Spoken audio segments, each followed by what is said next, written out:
Pour la plupart des gens qui aiment les travaux manuels, l'assembleuse, ce n'est pas nécessairement le premier outil que vous allez vous acheter, sauf pour les passionnés du bois.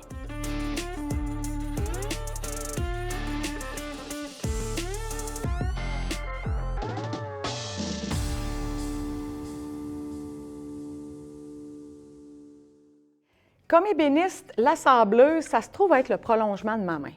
En fait, ce que ça fait, c'est que ça me permet de travailler beaucoup plus vite pour faire les travaux de finition. Ce qui est très important dans la finition du bois, c'est le respect des étapes. Et bien évidemment, tout dépendamment de ce que vous faites, ça prend le bon outillage.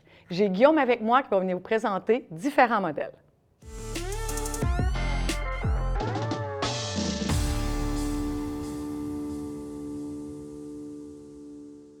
Guillaume, on a plusieurs modèles de sableuse sur la table et chacun des modèles peut faire une job en particulier. Oui, c'est vraiment toutes des sableuses, c'est tout pour sabler, oui. Mais il y a des particularités. Puis la première chose à savoir, c'est la sélection du grain. Donc, quand on va travailler, peu importe le type de ponceuse qu'on va choisir, il y a des différents grains de papier sablé. Donc, il y a des grains plus rudes, des grains plus fins. Comment ça fonctionne, la charte? Plus le chiffre est bas, plus le grain est rude. Donc ça ici, j'ai un grain, un 36. Donc, ça, je m'excuse, on va dire les vrais mots, ça arrache. Ça, c'est de la roche sur un, c'est de la roche sur un bout de tissu. C'est vraiment ça. Puis on va avoir le 120 aussi comme ça. Dépendamment de la ponceuse qu'on va utiliser, des fois, la variation des grains ne va pas donner exactement le même résultat. Une ponceuse à bande, comme la première qu'on a ici, beaucoup plus agressif qu'une ponceuse orbitale. Donc là, si on travaille avec une ponceuse comme ça, aussi avec une rotation, on ne veut pas nécessairement prendre un grain qui va être trop fin parce qu'on veut pas éviter... En fait, on veut éviter que le papier se bourre et que là, que ça fait juste chauffer notre bois. Hey, ça, ce modèle-là, là, il n'a pas changé depuis... Moi, je l'ai encore à ma shop, là, puis je veux dire, il n'a pas changé. Ça, Makita, c'est un tank. Là. Je veux dire, dans les ponceuses à bande, à mon avis, c'est en bon français un no-brainer. C'est la compagnie qui font définitivement les meilleurs.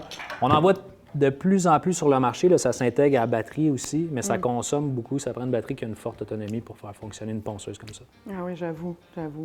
Dis-moi, le petit modèle comme ça, qui est un modèle oscillant, qu'on peut évidemment interchanger les lames ou encore mettre justement un petit plateau de ponçage comme ça, c'est-tu assez performant? En fait, non. C'est vraiment juste pour aller chercher un petit détail de finition. Je te donne un exemple. Tu refais ton balcon, tu fais dans les sens de tes lattes, là, tu vas utiliser la ponceuse à bande pour venir enlever la partie la plus rude. Puis autour de tes barreaux, sans vouloir les défaire, bien, tu peux utiliser un petit triangle comme ça. C'est pas l'outil qui est nécessairement le plus agréable à travailler, mais ça peut nous sortir un peu de la chenoute de temps en temps. Là. Mais de toute façon, l'outil oscillant comme ça, c'est pas nécessairement sa première vocation. C'est vraiment techniquement un outil de coupe, mais ça demeure une option quand même dans certaines occasions. J'avoue que ça peut devenir intéressant. Là, j'ai une question pour toi. On n'a que des sableuses, bien évidemment, à part celle-là puis celle-là, mais que orbitales. Et moi, j'avais un peu l'impression que les modèles carrés, c'était plus économique parce qu'on pouvait prendre une feuille, la couper, puis l'utiliser. C'est-tu parce que les compagnies l'ont comme délaissé un peu? Les compagnies, mais aussi les consommateurs. Ouais. Je dirais que le fait que les ponceuses, maintenant, sont tous velcro. Changer les papiers, ça se fait très rapidement. Les papiers ne sont pas hyper dispendieux non plus. Donc, la ponceuse carrée, on en vend encore un petit peu en demi-feuille, en tiers de feuille, en quart de feuille. Mais c'est beaucoup moins populaire parce que c'est moins performant qu'une orbitale. Puis le résultat il est un petit peu moins bon souvent parce que le papier il fait un vallon. Oui, c'était moins efficace parce qu'il y avait tendance à ne pas le gripper comme il faut, fait que ça se mettait à vibrer. Okay. Exactement. Parfait. Celle-là, notre petite copine. En fait, c'est un modèle orbital que j'ai amené. Celui-là est à batterie. Il existe plusieurs produits à fil. C'est vraiment la ponceuse de base. Donc, une ponceuse de 5 pouces de diamètre. On va en avoir avec des vitesses variables, des modèles un petit peu plus de base, une grosse gamme de prix là-dedans. Puis les modèles à batterie sont naturellement de plus en plus populaires aussi parce que les batteries ont plus d'autonomie. On est capable de jouer beaucoup avec ça. Elle est quand même légère, hein? Oui, c'est assez léger. Puis le fait de ne pas avoir de fil aussi quand on travaille, c'est intéressant. Dis-moi, les trous qui sont sur le plateau. Oui. Est-ce qu'on doit absolument le respecter pour éviter que finalement, elle ne va pas étouffer, je comprends, mais tu sais, est-ce qu'on doit... Non. Bien, en fait, les trous comme tels, il y a différents modèles de trous, là, dépendamment des ponceuses. Le plus populaire, c'est dans le 5 pouces, c'est le 5 pouces 8 trous comme ça. Ça sert à l'aspiration. Si on utilise un aspirateur vraiment avec la ponceuse, là, vraiment au niveau de l'embout, là, chaque produit a une connexion. Et puis, c'est ça, c'est vraiment pour venir tirer la scie de bois finalement. Là. Il faut faire attention parce qu'on a l'impression des fois que la ponceuse fonctionne mal, que les velcro ils ne tiennent plus dessus, mais il faut savoir que le pad qui est ici, là, ça se change. Il y a différentes aussi densités dépendamment du projet qu'on fait. Si on a un projet où il faut venir faire des courbes, on peut avoir un pad de ponçage un petit peu plus mou. Ou si on va faire des surfaces, bien là, on peut avoir un ponçage beaucoup plus dur. Guillaume, la fameuse petite queue de cochon, là, ça, c'est ce qui reste en fait sur le bois, comme les gens ne le savent pas nécessairement, que c'est eux qui l'ont créé. Des fois, ils ont l'impression que c'était dans le bois. Est-ce que c'est parce qu'on appuie trop fort? Est-ce parce qu'on a voulu la soulever? On l'a utilisée? Tu sais, des fois, les gens ont tendance à l'utiliser là, avec une pression comme ça ou un angle. Ça tue. En fait, c'est un peu l'accumulation de tout ça. Puis le mauvais choix de grain aussi. Ouais. On va travailler avec un grain, des fois, tu parlais tantôt là, en introduction des étapes. Là. C'est important de partir avec un grain un petit peu plus rude, puis tranquillement arriver à nos fins avec un grain justement plus doux. Il faut faire aussi attention dans la sélection de grains, si on met une finition par-dessus le produit, oui, pas aller réouvrir, justement. Oui, exactement. On ne veut pas trop aller en finesse. Puis quand on sort entre les couches aussi, là, pas trop délicat parce qu'on veut que la peinture elle vienne adhérer sur le produit. La boche qui est ici, je ne sais pas, mais j'ai l'impression que c'est assez performant, ça. Ça, là, je te dirais, une fois en marche, là, on pourrait s'asseoir dessus les deux puis elle fonctionnerait encore. Non. Elle a un mode turbo, en fait. Il y a un mode de finition standard. OK. Puis il y a le mode turbo ici. Donc, ça vient créer vraiment un mouvement beaucoup plus ample. Ça vient pratiquement, dans le fond, créer un mouvement comme si on avait une rectifieuse avec un pad à sabler.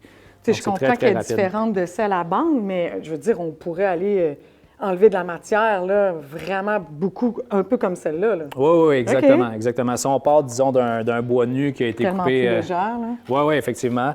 Mais c'est ça. Si on part d'un bois nu qui a été coupé quand même un petit peu rough, là, puis qu'on n'a pas de planeur ou quoi que ce soit, un mode turbo là-dessus, là, ça peut nous aider. C'est sûr que, bon, ça ne travaille pas droit comme un planeur, là, ça prend un peu plus d'habileté. Mais pour le reste, oui, ça peut enlever une bonne couche de bois assez rapidement. Parce que je me questionnais justement pourquoi il avait mis la poignée. Fait que faut que tu tiennes. Que c'est assez violent, je comprends mieux là, la prise. Ouais. OK. La petite dernière au bout, je pense que c'est quelque chose d'assez de luxe. Oui, ça, c'est vraiment la crème de la crème des ponceuses. Il y a différents modèles, mais cette ligne de produits-là, Festool, c'est vraiment les ponceuses les plus haut de gamme là, en ce moment sur le marché. Il existe des compétiteurs à Festool, mais à mon avis, c'est ce qui se fait de mieux. En fait, il y a plusieurs caractéristiques qui vont les différencier. Entre autres, le petit 3 qui est sur le dessus ici. Donc, les ponceuses Festool ont soit un mode 3, un mode 5 ou un mode turbo, un petit peu comme celle-là. C'est l'oscillation en millimètres du pad. Donc, une ponceuse avec un 3, c'est beaucoup plus fin. On va travailler des grains, disons, de 100 en montant. Puis si on avait un 5, bien là, c'est un 5 mm, c'est un peu plus comme une ponceuse normale. Donc là, on peut travailler avec des grains 40 à, disons, 120. Puis la turbo, là, c'est vraiment dans le même principe que la boche. La particularité de ces ponceuses-là aussi, ils vont venir, quand on va venir travailler sur le côté ou dessous des surfaces, la ponceuse va se balancer avec nos mouvements là, pour que ce soit le plus ergonomique possible, le moins de vibrations possible aussi. Donc, on est vraiment dans du haut de gamme, mais quelqu'un qui en fait beaucoup, là, il va tomber en amour avec ça. Que de l'ébénisterie, bien évidemment, parce que moi, comme je me promène un peu entre l'ébénisterie et la réno, je ne la porterai pas avec moi ces chantiers parce que j'imagine... T'en reverras peut-être plus. Puis j'imagine qu'elle doit être plus chère que... Oui, puis souvent, en fait, aussi, elle va être combinée avec l'achat d'un aspirateur. Parce que le combo aspirateur Festool et ponceuse Festool mis ensemble, ça crée à peu près 0 poussière. Là. C'est très, très performant. Même on a un client au magasin qui fait des escaliers avec ça, puis on passe la main sur la marche après, puis on n'a pas la main blanche. Là, ça ramasse vraiment une grosse partie de la poussière. Ils ont aussi des patterns de trous un petit peu différents, puis quand on tombe dans le 6 pouces, bien là, on va avoir un papier avec beaucoup plus de trous aussi pour faire une aspiration complète. Mais au niveau du prix, disons, juste pour la ponceuse, on parle de 660 $. Puis au niveau de l'aspirateur, bien là, ça varie beaucoup parce qu'il y a différents formats. Différentes grosseurs d'aspirateur. Exactement, différentes cuves. Puis l'utiliser sans aspirateur, j'imagine que c'est moins intéressant. Bien, en fait, le combo avec l'aspirateur, c'est ce qui... C'est le must. Exactement. Ben oui, c'est pour ça que les gens les achètent, ces ponceuses. Et cette boche-là?